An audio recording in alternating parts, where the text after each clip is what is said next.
Lagi dan lagi, kalau berita bagus kenapa nggak mau diviralin sih? TikTok tolong ini viralin, ledakin deh. Puluhan juta kalau bisa ya. Karena begini, berita bagus itu kalah viral sama drama pasang pelacak lah, apalah. Aduh, 3 hal ini terjadi bareng-bareng di tahun ini. Dan efeknya bakal nyambung ke jutaan orang. Tonton sampai akhir. Ada ratusan ribu guru di Indonesia yang sudah mengajar bertahun-tahun tapi belum punya ijazah S1. Bukan karena malas, tapi karena keterbatasan biaya dan juga waktu serta aksesnya. Tahun 2026 ini, Kemendikdasmen atas perintah Presiden Prabowo memberikan beasiswa S1 untuk 150 ribu guru. Yang bikin ini beda, mereka pakai skema rekognisi pembelajaran lampau, di mana pengalaman mengajar guru selama ini diakui dan dikonversi jadi satuan kredit semester. Jadi kuliah S1 yang normalnya 4 tahun bisa selesai dalam waktu yang sekitar 1 tahun aja. Bayangin gimana perasaan seorang guru yang udah ngajar 15 sampai dengan 20 tahun akhirnya bisa dapat gelar S1. Bukan dari nol, tapi dari pengalaman yang udah mereka jalani. Itu sebuah pengakuan ya, bukan cuman sekedar beasiswa aja. Bayangin anak-anak sekolah dalam kondisi ruang kelas yang tidak layak, atap bocor, lantai retak. Itu kenyataan di Indonesia yang masih banyak sekali, terutama di wilayah 3T. Pemerintah mengalokasikan kurang lebih sekitar 14 triliun untuk revitalisasi sekolah pada 2026 ini. Awalnya kemarin cuma ditargetin 11.000 sekolah, tapi setelah perluasan sasaran jumlahnya naik jadi 71.744.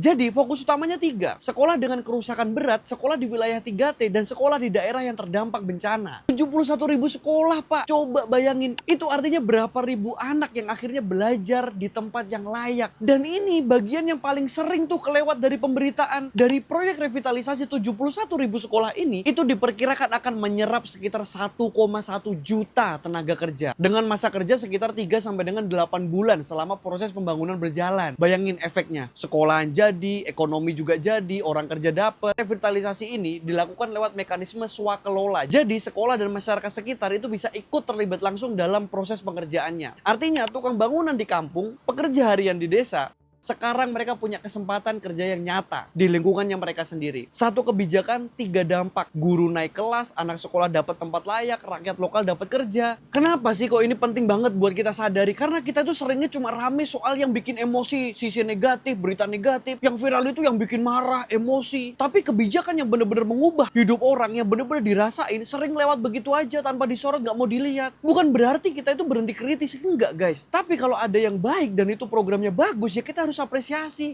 Kita juga punya tanggung jawab buat nyuarain itu, supaya orang-orang yang nanti ikut kerja di sana juga itu mereka kelihatan gitu loh, usaha mereka juga dilihat, kita mengapresiasi mereka. Rakyat, 150 ribu guru dapat kesempatan kedua, 71 ribu sekolah dibenahi, 1,1 juta orang bisa dapat kerja. Kalau kabar baik dan berita baik ini bermanfaat buat kalian, kalian komen, kalian share sebanyak-banyaknya, sebarin ke seluruh teman dan juga tetangga kalian, siapapun itu keluarga kalian.